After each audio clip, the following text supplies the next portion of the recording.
We're at Fort Worth Indian for demo days. Next up, an Indian Roadmaster Dark Horse.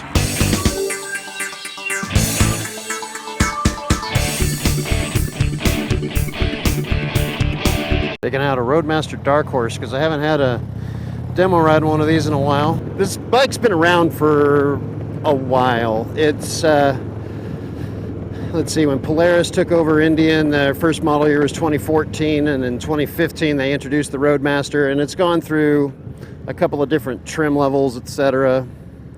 And a few years back they introduced the Dark Horse Roadmaster,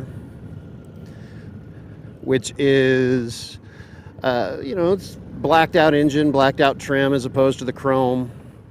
They usually go with what Indian calls a smoke paint finish, which is the matte paint finish. And this is, what is this? Can't tell if this is silver smoke or, I think this is the silver smoke quartz. 2017, Indian put in the Roadmaster, ride command screen. It gives you the navigation and all the infotainment and stuff like that. Like all Indians with the fairings, it has the power windshield. And the Roadmaster, since it's built to be a touring bike, has the big windshield on it.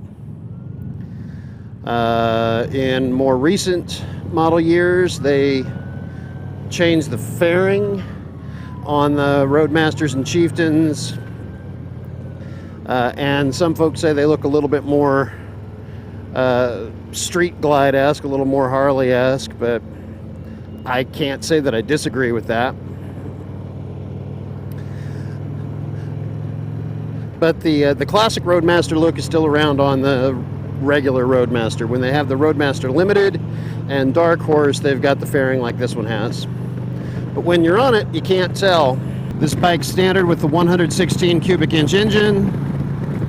It's 6-speed transmission. You've got all your controls within reach of your thumb, including cruise control, power windshield up and power windshield down, horn, lights, hazards, start, stop, radio, all of that fun stuff. Every Indian I've ridden's got the gear position indicator to let me know when I'm in 6th gear.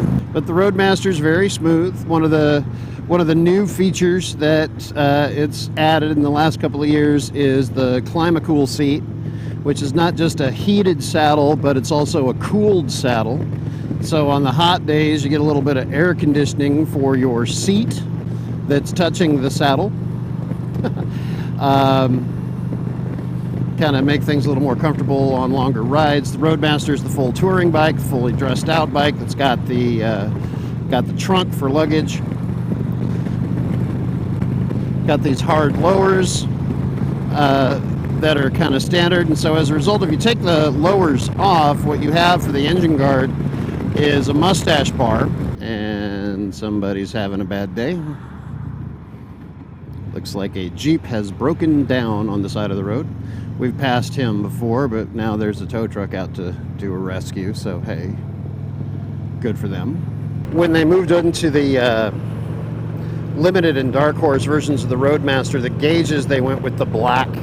It used to always be the off-white kind of cream color with darker lettering, like a dark red lettering, I think is what I had on my Scout.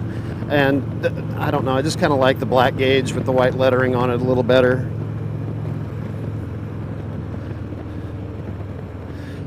One of the recent additions that they did in the fairing and the hard lowers, there are vents down there, so you can let some air through on the warmer days to get the air on your legs and air on the engine, and they're a little easier to open and close them with your boot now than they were when they originally came out.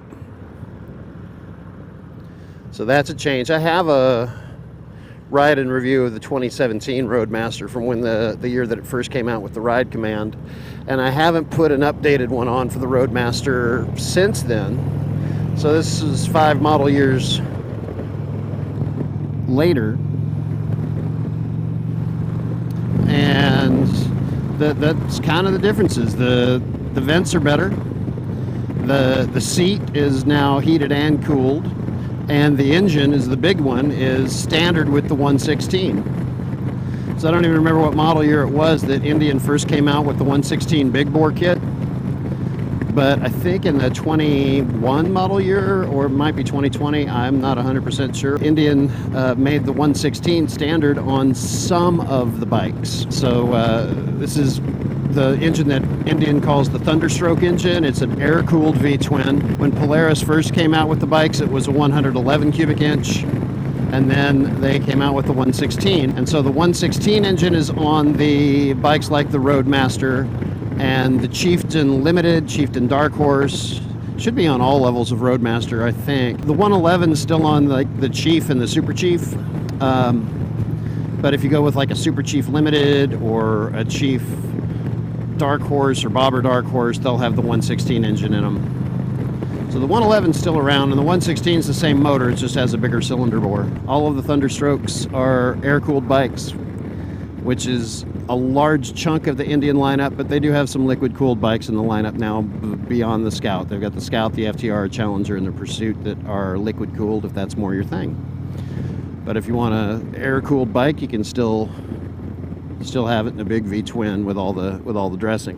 Roadmaster's always had a tall ridge for the rider's seat to kind of hold you into position, and I can feel that. It's giving me support back there. And Indian, of course, has reduced reach and extended reach seats available to make sure that you can get the bike to fit you the way that you want it to fit you, so that you can eat up the miles that this bike is designed to do.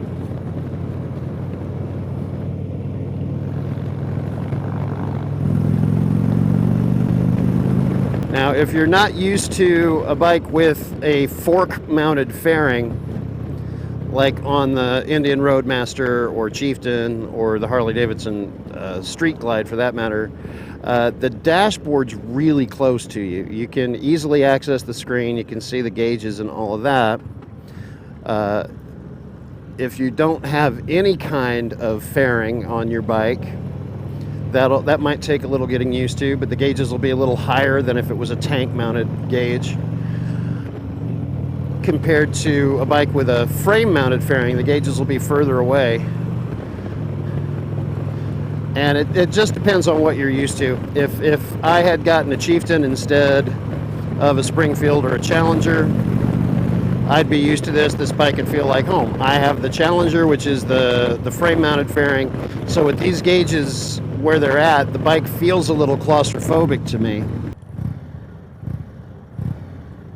126 foot-pounds of torque, 5.5 gallon tank, 800, I think that says 56 pound dry weight, premium 200 watt audio system, ride modes of Tour, Standard, and Sport. That's just some of the stuff it says on this sticker here. And yeah, basically aside from that, it feels like a Roadmaster. So if you're looking for a touring bike and money's not an object, because this bike is over $30,000, starts at $30,999, and in this color it'd be $31,749. Be great for interstate riding and all of that kind of stuff. Thanks for watching.